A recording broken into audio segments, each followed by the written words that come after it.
Sosok Jamal, pria asal Banten hendak jalan kaki ke Mekah, 15 hari baru tiba di Palembang. Pemandangan tak biasa terlihat di Jembatan Ampera, ikon kota Palembang, pada Rabu tanggal 16 April tahun 2025 sore. Seorang pria dengan ransel sederhana dan berbalut bendera merah putih tampak berhenti sejenak, mengabadikan momen dengan kamera ponselnya sambil melakukan siaran langsung di Instagram.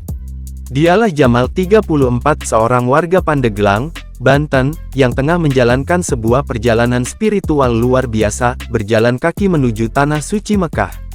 Dengan tekad bulat dan keyakinan akan ridho Allah, Jamal memulai perjalanannya dari Banten pada 3 Syawal 1446 Hijriah, bertepatan dengan tanggal 3 April tahun 2025.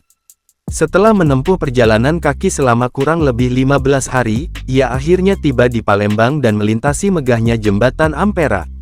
Alhamdulillah, dengan ridho Allah dan kekuasaan Allah kita tiba di Palembang setelah menempuh jalan kaki selama 15 hari, ujar Jamal dengan wajah tampak lelah namun penuh semangat saat ditemui di sekitar Jembatan Ampera, Rabu tanggal 16 April tahun 2025 sore. Ayah dari 4 orang anak ini awalnya berencana melakukan perjalanan bersama seorang teman. Namun, takdir berkata lain. 3 Syawal dimulai dengan dibantu kawan-kawan.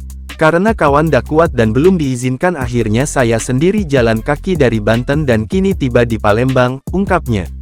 Selama perjalanan yang melelahkan, Jamal mengandalkan kebaikan hati warga sekitar dan memanfaatkan musalah dan masjid sebagai tempat beristirahat di malam hari.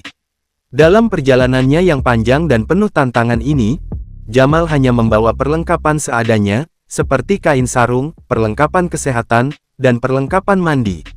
Ia tidak dapat menargetkan berapa lama waktu yang dibutuhkan untuk mencapai tujuannya.